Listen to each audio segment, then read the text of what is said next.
Bonjour, j'espère que vous allez bien. J'ai le plaisir de vous retrouver aujourd'hui pour vous parler de la prochaine pleine lune en Poisson, le 21 septembre à 1h54 heure de Paris. Donc pleine lune en Poisson, 28 degrés 14 du signe du Poisson. Et comme toute pleine lune, les deux luminaires sont opposés. Donc le Soleil est en Vierge et la Lune en Poisson.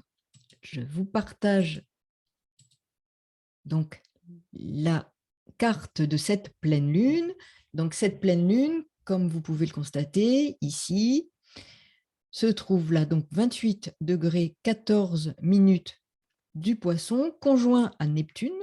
Donc conjonction à Neptune. Neptune, comme vous le savez, est la planète maîtresse du signe des Poissons, donc elle est en domicile. Et face à cette lune, pour cette pleine lune, bien le Soleil en Vierge qui forme aussi une conjonction. Donc, alors je dirais une conjonction que l'on appelle dissociée, puisque le Soleil est en Vierge, conjoint à 5 degrés, 6 degrés de la planète Mars, qui, elle, se trouve en Balance.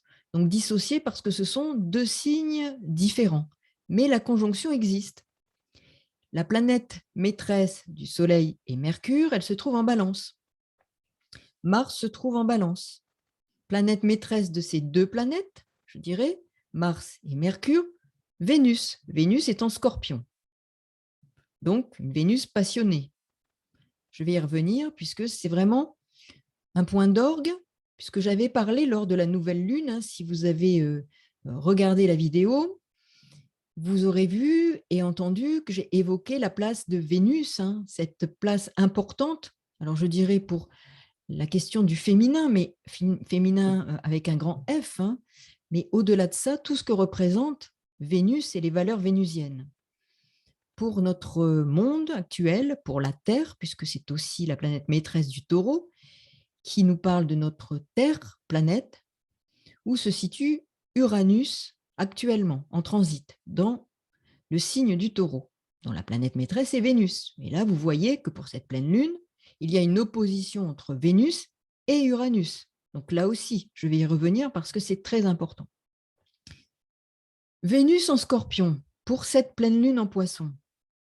Donc, que nous dit Vénus en Scorpion? Bon, tout d'abord, elle est au carré de Saturne. Donc ça, c'est important. Là, alors, je reviens ici en arrière parce que j'ai mis en même temps les transits pour les jours qui suivent et je vais y revenir tout à l'heure. Donc là, nous avons une Vénus qui est au carré de Saturne et la planète maîtresse ou les planètes maîtresses, puisque Pluton et Mars sont les deux planètes maîtresses du Scorpion. Donc Pluton ici donc, est au carré, donc toujours en Capricorne, vous le voyez, est au carré de Mercure, Mercure en Balance, planète maîtresse, Vénus. Donc on revient à quelque chose de vénusien et scorpionesque. La planète maîtresse de Pluton, c'est Saturne. D'accord, donc Saturne est au carré de Vénus. Encore une Vénus frustrée et mise à l'épreuve. Qu'est-ce que nous avons encore? Jupiter, donc en Verseau, au trigone de Mercure. Bon. Chiron est en Bélier. Eris, l'astéroïde Eris, se trouve aussi en Bélier, elle ne figure pas là, mais c'est aussi très important en termes de points de discorde et de réconciliation, comme Chiron est le lieu de la blessure et de la guérison, Eris, où se trouve Eris, est le lieu de la discorde et le lieu de la réconciliation, le point de discorde, le point de réconciliation. Ces deux points, enfin ces deux astéroïdes, Chiron et Eris, ont pour planète maîtresse Mars, qui se trouve en Balance et opposé à cette pleine lune, ou en tout cas inscrite dans l'axe de la pleine lune, conjointe au Soleil. Donc nous avons beaucoup d'éléments à analyser qui sont fort intéressants. Et nous avons ici Saturne au trigone du nœud nord, donc sextile nœud sud, qui n'apparaît pas là, mais qui est face au nœud nord, puisque c'est un axe.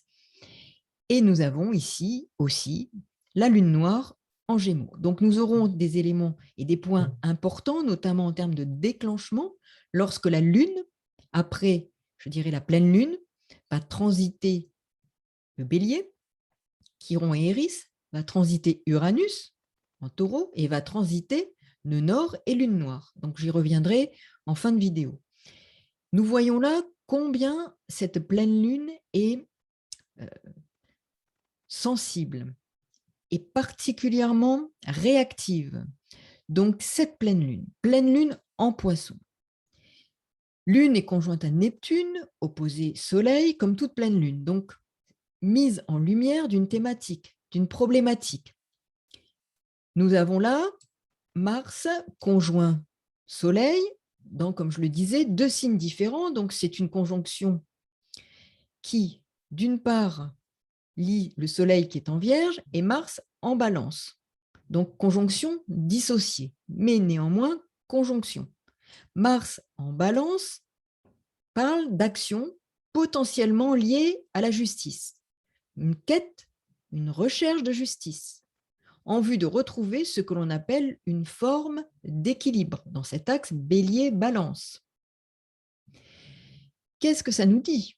On voit bien aujourd'hui les actions en justice qui sont menées, ou qui tendent à être menées pour avoir accès à la vérité. Mars se met en action pour défendre des valeurs de justice et de paix. Action qui s'inscrit effectivement dans l'air du temps. J'entendais encore hier que plus d'1 millier de personnes ont déposé des plaintes contre des ministres, ce qui ne s'est jamais vu.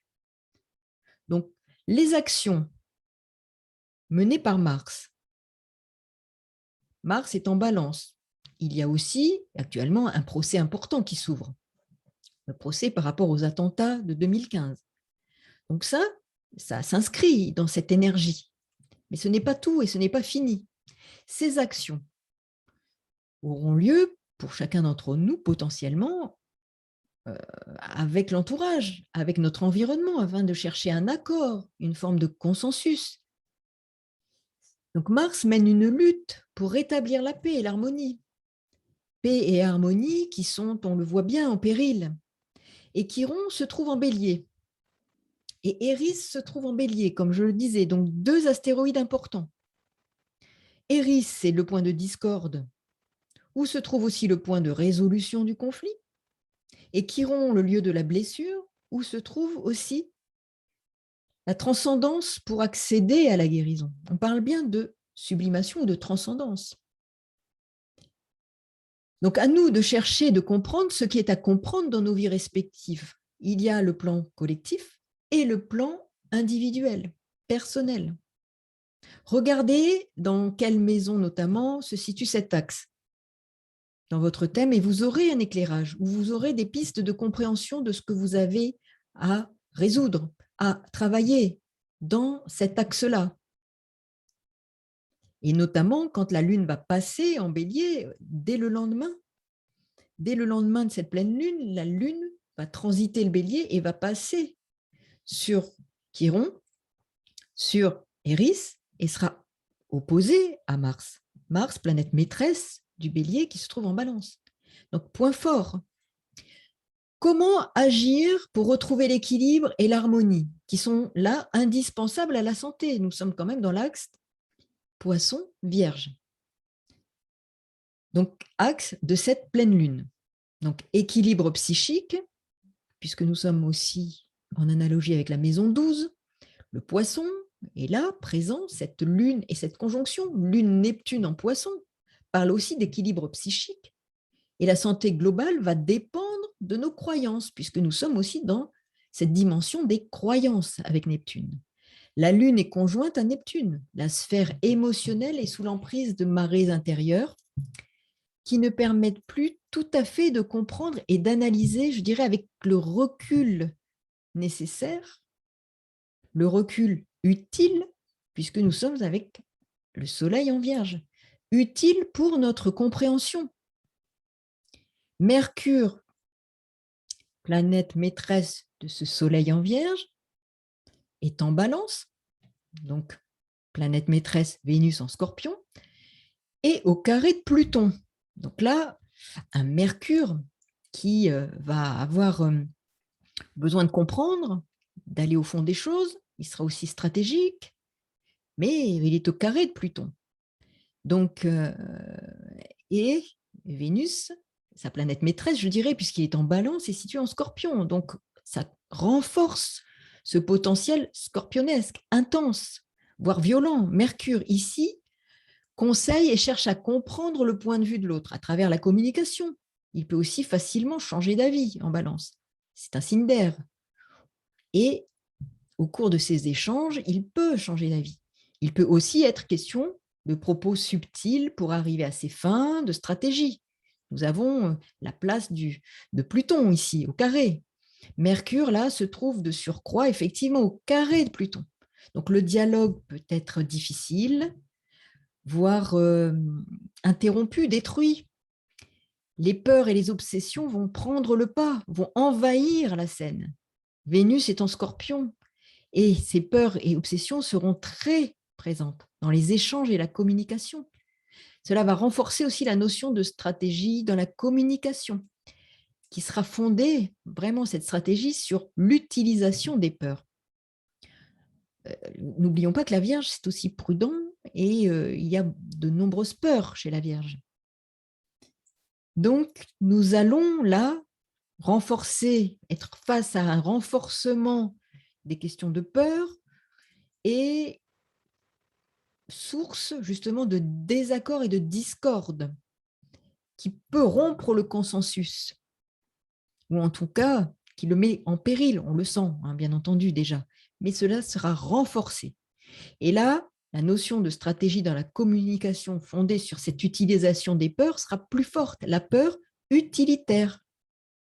La peur utilitaire, Soleil en Vierge, Mercure, planète maîtresse en Balance, et Vénus, planète maîtresse en Scorpion. Vous voyez, tout converge une fois encore.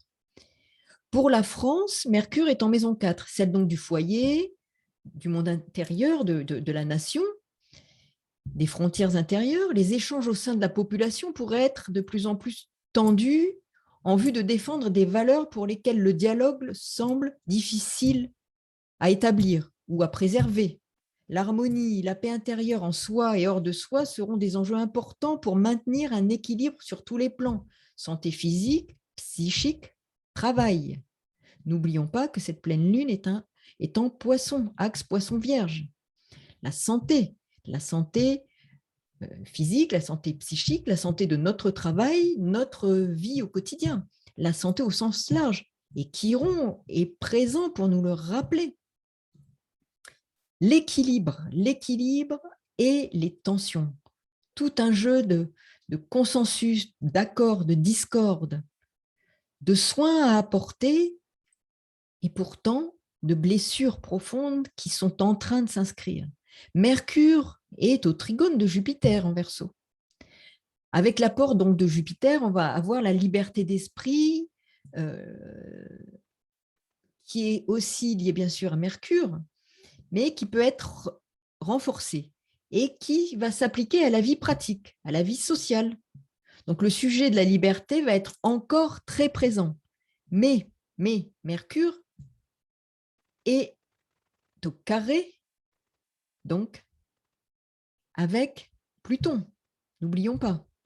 Donc, c'est aussi quelque chose qui va tendre plus vers la destruction, la rupture d'un consensus aussi parce que nous avons Vénus opposée à Uranus. Donc, vous voyez, nous avons le sujet de la liberté qui est très présent, mais pris dans un étau car la planète maîtresse de Jupiter, qui est Uranus, est toujours à l'œuvre dans le carré Saturne-Uranus. Et les deux titans qui parlent de l'espace, Uranus, et du temps, Saturne, sont dans un rapport de force qui n'en finit pas. Donc ce trigone à Jupiter, pour Mercure, peut favoriser la compréhension de certaines choses et aussi avoir un impact sur l'organisation du quotidien en matière de travail, matière administrative, législative, d'organisation des entreprises, du travail. Mercure étant ici le maître du Soleil en Vierge. Quelles organisations nouvelles et peut-être contraignantes pourraient survenir pendant cette phase de lunaison. Certains sauront ce qu'il faut dire et organiseront les choses avec stratégie et calcul. La fin justifiera les moyens et la moralité peut être douteuse avec un tel Mercure. Les choses et objectifs cachés seront source de magouilles, et de mensonges, de trahison. Le sentiment de trahison sera très fort, sera très grand et poussera à la révolte. Neptune conjoint Lune en Poisson. Les mouvements de l'âme viendront troubler le psychisme. L'on tentera d'opposer irrationalité, irresponsabilité et rationalité, responsabilité dans l'intérêt de dessein, dans l'intérêt du collectif, dans l'intérêt d'objectifs secrets, cachés, dont la vocation est une forme de destruction, de table rase. Le consensus ne sera pas possible dans l'immédiat. Il nous est demandé de comprendre que la notion de temps est à prendre en considération. Vénus en Scorpion va exacerber les passions, les échanges et les rapports entre dominants et dominés. La sensibilité à ce rapport de domination va amplifier les tensions et les rapports de force. Les manipulations affectives seront puissantes, les jeux de pouvoir, de domination seront très présents, très prégnants dans les rapports entre personnes. Subtil, soyez à l'écoute, observez. Saturne est au carré de Vénus. Vénus est contrainte, freinée, limitée dans son expression, dans ses désirs. Vénus est frustrée. Le déséquilibre est puissant et toxique. N'oublions pas que la Lune est en Poisson. L'empoisonnement, l'intoxication sont là. À tous les niveaux. Intoxication physique, intoxication psychique. Attention, soyons prudents, prenons le recul nécessaire. On peut dire que les notions concrètes qui parlent de bonheur, d'aisance, d'art de vivre, de plaisir vont être atteints dans leur fondement. Tout se passe comme si elles ne pouvaient absolument plus trouver de réalité dans la vie quotidienne. Le bonheur est entamé, il est impossible quasiment, et les épreuves sont là. Mais ici, Vénus au carré de Saturne nous parle de notre avidité qui est en cause. Cette avidité est la conséquence de notre refus d'un choix simple entre les satisfactions terrestres que nous propose Vénus.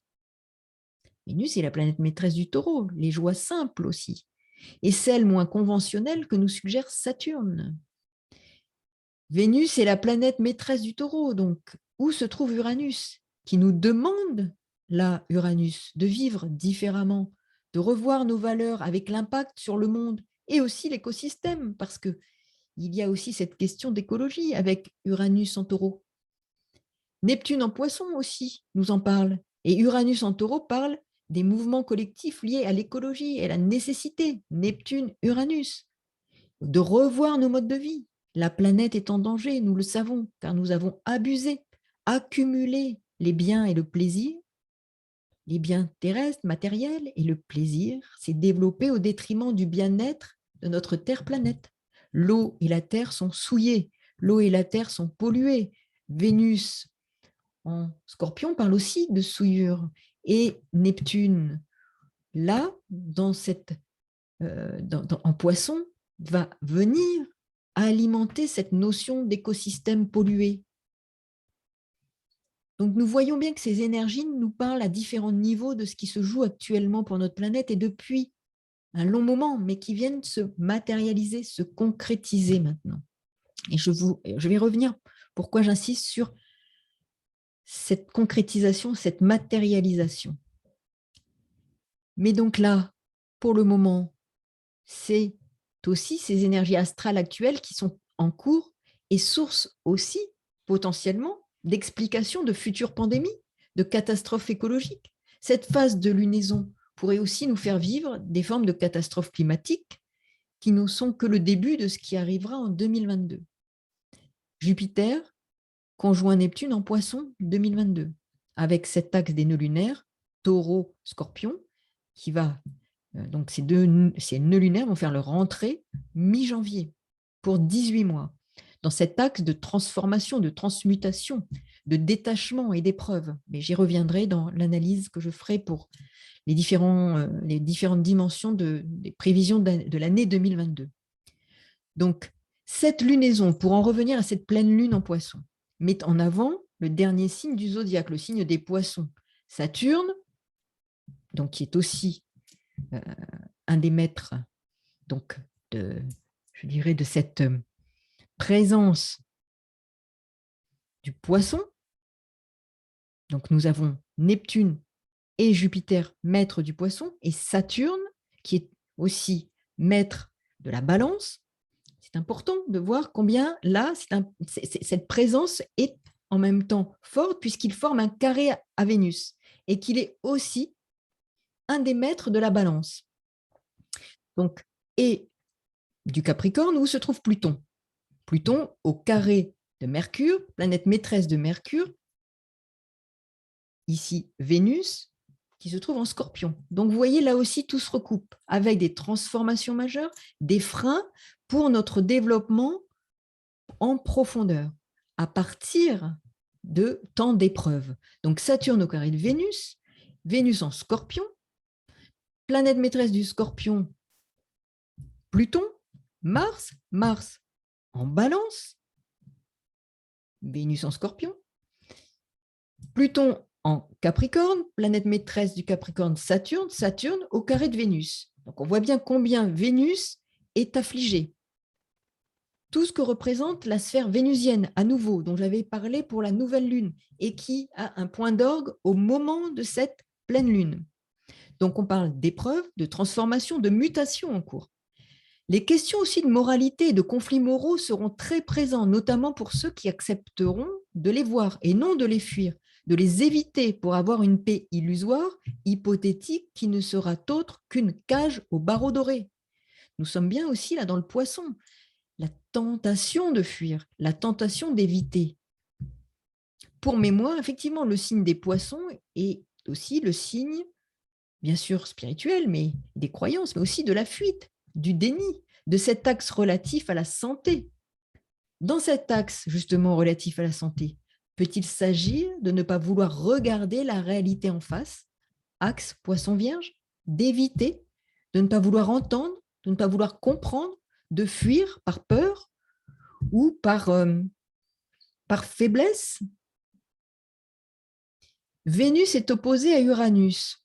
Le désir de s'émanciper, la révolte seront forts. Les sentiments passionnés, passionnels feront rage et le sens commun sera pris dans la tourmente. La violence pourrait être puissante. Les bouleversements, les réactions vives, surtout avec Vénus en Scorpion, comme je le disais, seront constatés. Inévitable, la rupture du consensus, de l'équilibre social est possible. Vénus en Scorpion, c'est la domination affective. Il est question aussi de contrôle, il est question de maîtrise des comportements, voire plus de rapports de domination. Les confrontations seront dures, mais il est aussi question ici de sincérité, de quête d'absolu. Le carré à Saturne va venir le confirmer. Les excès qui découlent d'une sensibilité excessive à fleur de peau peuvent aussi dégénérer en opposition farouche. La loyauté et la vérité seront exigées. Des découvertes de choses cachées sont aussi possibles. Provocation de la part des différents acteurs concernés aussi, et extrémismes sont à envisager. Des réactions liées aux croyances et positions extrémistes avec violence à la clé sont aussi possibles. Saturne est au trigone aussi du nœud nord, vous voyez, et sera aussi au trigone de la lune noire, lorsque la lune passera sur ces points de découverte potentiels. Des découvertes, des vérités pourraient sortir de l'ombre, donc les 26, 27 septembre, mais dès le 22 septembre, le passage de la Lune sur Chiron, dans cet axe bélier-balance, peut être un déclencheur. Le 25 septembre aussi, avec le transit sur Uranus opposé à Vénus, carré Saturne, puis Jupiter qui amplifie les réactions. Donc nous avons le 22 septembre, passage de la Lune sur Chiron, Eris, dans cet axe bélier-balance. Opposition potentiellement à Mars, qui se trouve en balance. Puis le 25, donc transit de la Lune sur Uranus opposé à Vénus, et 26 et 27. Donc nous voyons qu'il Et nous savons combien la Lune est un déclencheur, comme Mars aussi. Et là, pendant cette phase de lunaison, nous avons des passages hyper et des points hyper sensibles. N'oublions pas non plus, pour conclure, et c'est ce que je disais tout à l'heure à propos d'Uranus. Uranus correspond au monde des ondes, aux vibrations. Donc, bien sûr, les médias seront à l'œuvre et vont poursuivre leur travail, mais aussi, alors quel que soit le travail et le point de vue qu'on ait sur ce travail, mais bon, donc importance des médias, des réseaux sociaux, de tout ce qui est transmission. Mais aussi, donc, j'appelle l'attention sur le contenu de nos pensées, parce que nos pensées sont des vibrations. Nos pensées sont des ondes qui se propagent avec la planète Uranus notamment, comme avec le signe du Verseau, et avec Saturne qui séjourne dans ce Verseau. On peut dire que nos pensées vont se concrétiser, se matérialiser de plus en plus rapidement dans cette période que l'on dit d'ère du Verseau, et qui est de plus en plus prégnante. Les énergies sont là, présentes, et nous font passer d'un ancien monde à un nouveau monde. Mais ce monde, c'est nous qui l'avons créé, qui le créons, et qui est déterminé par nos pensées. Nos pensées sont des vibrations, je le rappelle, et vous le savez, et ces pensées vont se matérialiser, se concrétiser de plus en plus rapidement. Ce qui nous arrive prend déjà sa source, son origine dans ce que nous avons nourri. Uranus est en taureau et nous parle aussi de nourrir nos pensées supérieures. Uranus, c'est la pensée, l'intellect supérieur. Donc ici, quelles sont les valeurs que nous avons nourries, les pensées, les croyances que nous avons nourries et tout le cortège de ces pensées effectivement conscientes et inconscientes, personnelles et croyances transgénérationnelles qui trouvent aujourd'hui leur matérialisation, leur réalisation, leur concrétisation dans notre vie au quotidien. Saturne, en Verseau, nous parle aussi de cette concrétisation du mode de nos pensées. Par manque de prudence et sagesse saturnienne, Saturne nous le rappelle aussi ici, cette pleine lune, sur un autre plan d'analyse, donc nous signifie que nous devons opérer un tri, un nettoyage salutaire interne dans nos croyances et de nous défaire de nos croyances toxiques et illusoires, de nos émotions toxiques et illusoires, néfastes pour notre équilibre psychologique et spirituel et en conséquence aussi pour notre santé physique. Tout ce qui se manifeste est venu en contrepoint, en manifestation de ce que nous avons nourri à travers nos pensées, à travers les générations. Cette pandémie est un tremplin à autre chose, mais elle a été aussi provoquée parce que nous avons nourri les uns ou les autres et à travers les générations. Donc Uranus ici nous parle, notamment avec en plus Saturne en Verseau, de la matérialisation, de la concrétisation du pouvoir de nos pensées et des ondes créatrices. Donc, tout n'est pas joué, sachons utiliser nos pensées de façon positive, différente, constructive, et non alimentée par des peurs, des pensées sombres, des pensées de haine. Donc, sachons nourrir notre monde intérieur, être conscient de ce que nous nourrissons pour que cette concrétisation soit tout autre que ce que le chemin nous semble indiquer. Pour finir, je voulais aussi faire un petit clin d'œil et vous donner quelques pistes de réflexion quant au petit nom donné au fameux variant mu. Donc, mu est la 12e lettre de l'alphabet grec. Donc, rien n'est laissé au hasard par certains qui appartiennent à des obédiences, qui savent utiliser les symboles pour communiquer entre eux dans l'ombre des arcanes du pouvoir notamment. Cette lettre, a pour valeur numérique 40. Et vous savez que 40 est le nombre le plus utilisé dans la Bible. C'est le nombre de la foi, c'est le temps de l'épreuve, le temps qu'il faut pour approcher Dieu, se convertir et faire appel à ses miséricordes. C'est aussi, vous verrez, une symbolique très riche. Donc regardez la symbolique de 40. Mais vous voyez, lettre mu, 12e lettre de l'alphabet grec, valeur numérique 40. Par ailleurs, c'est la lettre qui conduit à la lettre M. Alors je ne ferai pas peut-être de raccourci rapide. M, nous avons un président dont la lettre M est la majuscule de son patronyme, mais bon, C'est peut-être un peu facile, donc je n'irai pas plus loin. En revanche, la lettre M représente la lame 13 du tarot.